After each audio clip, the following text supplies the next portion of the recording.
Boom shakalaka, ladies and gentlemen, brothers and sisters around the world. It is your boy Chris Shule, aka the esoteric noetic, aka the chocolate Nubian soul brother from Ghana, West Africa, dropping the wisdomatic truth bombs here now in Melbourne, Australia, home of the New World Order, where we are one and be sure to like the video, subscribe, click on the bell, tell your friends, tell your mom, drop some comments, drop us those cryptocurrencies. Appreciate everyone that has been doing so, buying us a coffee. Thank you. Let's get it. Ladies and gentlemen, to begin with, the President of France, President Macron, has come out to say, I want to piss off everybody that refuses to take the vaccine.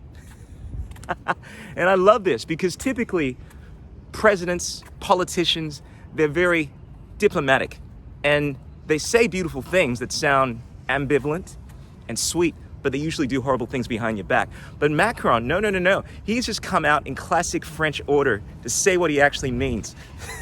I mean, typically you'd hear someone like Obama saying, well, look, the current situation is very dire and we'll all need to make sacrifices.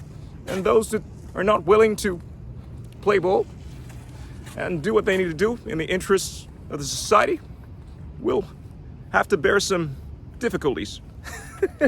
No, Macron's just outright, I want to piss everybody off that does not take this vaccine. You are wrong. I will fuck you up. Now, he has been criticized by his political opponents for the language that he used. But the interesting thing is that all of the politicians around the world, pretty much, all of the major presidents and all the ones that have not really played ball, they strangely enough have gone missing, like some of the African presidents. But by large in part, they have been applying restrictions. They have been violating the human rights of their citizens. And essentially they've been pissing them off. Of course, they won't say that they're pissing off their citizens. They will just do horrible things like not allow you into the country, like what is happening in Australia. They will not allow you to leave your state, leave your home, force you to sacrifice your freedoms, essentially piss you off. So it's interesting that what Macron is saying is pretty much what all the leaders are doing around the world, but just don't have the stupidity to actually say aloud. All right, so in other news, what's interesting is the number one tennis player, Djokovic, 20-time Grand Slam champion, that is set to play in the Australian Open here in Australia, mate, was recently granted a medical exemption to come into the country, right? And what's interesting is a lot of people were really pissed off. Now, Djokovic has openly said that he's not going to disclose his status, his boom shakalaka status. And it's interesting because we all know exactly where he lies with this, but won't openly say it. But he recently got a medical exemption, which pretty much shows that this guy is, hasn't gone along with the program.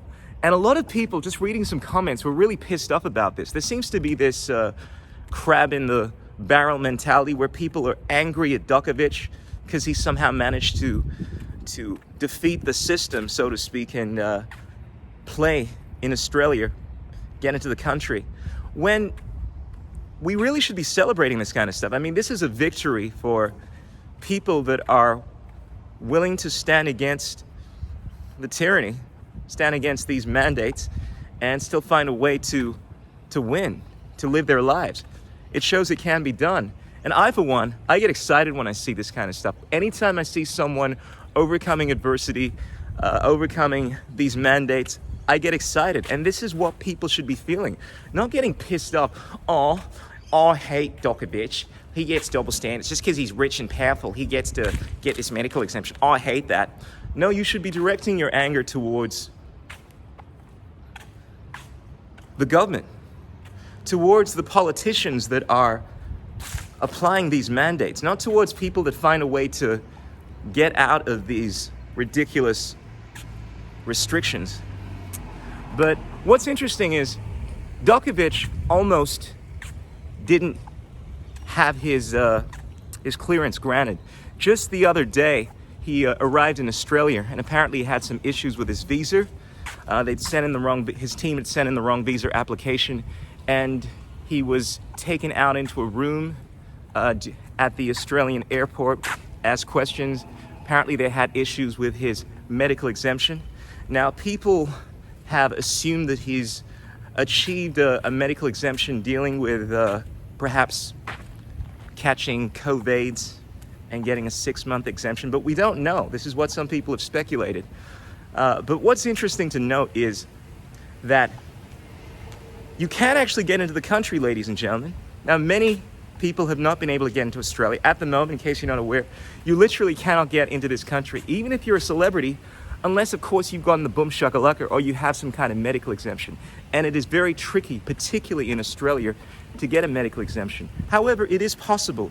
If you have caught COVID in the last 6 months, that is typically the grounds that you can use, and amongst many other things. But there does seem to be this ability of the rich and the powerful to slip through the cracks when it comes to this kind of stuff. They do actually make exemptions for people that are in high-paid professions or doing something that are a great contribution to the nation in order to leave this country, Australia. And I'm sure the same would apply for various countries around the world. So yeah, there is a double standard, and it's kind of disgusting that applies. But nonetheless, I am happy that someone like Djokovic, or anyone for that matter, is not subject to the insanity that has been applied on all of us. And if anyone can free themselves from tyranny, that is a victory for all of us. You know, as one person elevates themselves, frees themselves from tyranny, so too do we all grow a little, because we realize that can be done. And that's why I think it's important for us to celebrate this kind of stuff, as opposed to crying like momos. Oh, Djokovic got a medical exemption and I didn't. In other news, so one of my predictions to begin with from this year has already come true. We already got some new strains around the corner. So there is a new COVID strain called IHU. This has been discovered in France, and it's considered to have more strains than the Omicron.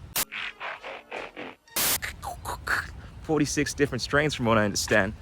It was first found within an African in Cameroon. Seems a lot of this stuff is coming from Africa. In Africa, we have a lot of the variants. And what's frustrating is a lot of African countries now have started applying these restrictions, like Ghana, West Africa, where I come from. You can't even enter Ghana now at all, unless, of course, you have gotten the boom shakalaka. But don't worry, by large in part, most countries around the world will allow you into the country, provided you show a negative PCR test. Now, this may not stay, but it is currently the situation. There are a few countries right now that won't allow you in point blank, like our beloved Australia, mate, where we are all one and free. But for the most part, you can still travel around the world. Now, China, on the other hand, whereas from what I understand, there are no restrictions preventing you from entering the country, their attitude towards their citizens is hardcore. Now, when this whole thing popped up a couple of years ago, we started seeing some of the most harsh restrictions in any country in China, where they started bolting people into their homes. Now, recently, that's all popped off, where in the city of, I think it's Xi'an or something like that, in China, population of about 13 million people, they've started applying these restrictions once again. And the way they do things in China, you gotta love it. These guys don't mess around. They just started rounding people up, locking them in their homes, and they have the worst restrictions of any country right now. And this is all come about because of the Omicron strain. And it just makes you think. I mean, we're seeing this trend where a lot of things that we were seeing in China a few years ago, being crazy, like the social credit system, are starting to be implemented around the world. And I think it's only a matter of time before we start seeing similar tactics that apply in China being implemented in Western governments. Like, rather than using coercion to keep people in their homes, the threat of fines, the threat of imprisonment and so forth, they're probably going to start at some point, and this is just my opinion, bolting people's doors. At some point, if this thing continues, I think things are going to become so severe. People are going to talk about the case numbers, which are already at a very high amount here in Australia, mate, and in France. And we'll start seeing this thing take on another level, that the next stage of tyrannical implementation shall begin, where people will forcibly be locked in their homes. And of course, there'll be these momos out there that are crying for safety and saying that it's necessary, the plea of every tyrant. Oh, look, mate, we got to do this kind of stuff because, yeah, you're a walking spreader. And this is the same argument a lot of the proponents of tyranny have been making, that anyone that is unboom shakalakad is a threat to the freedoms of other people. And you can use that to justify anything. It's this amorphous idea that a lot of the momos, a lot of the political tyrants want to use. Oh, well, I see you as being a walking spreader. You might infect people, and your freedom, you not directly harming anyone, doesn't justify the fact that I can't force you to do what I want you to do because you might end up harming someone. It's this insane worldview where you can justify anything because of fear, because of some potentiality for what might eventuate. That's how we bring about a tyrannical system, ladies and gentlemen. Ladies and gentlemen, freaks and geeks, brothers and sisters around the world, drop us some comments below. Let us know what you think about everything popping up around the world right now. Peace out, keep it real. Remember that despite the darkness that we see engulfing this world right now, that there are more and more people waking up every single day. That there are three things that cannot remain hidden for long: the sun, the moon, and the wisdomatic truth bombs of the chocolate Nubian soul brother. Peace out, keep it real. Don't drive and text. Kisses, hugs, belly rubs. Yours truly, Chris Jewell. Ow!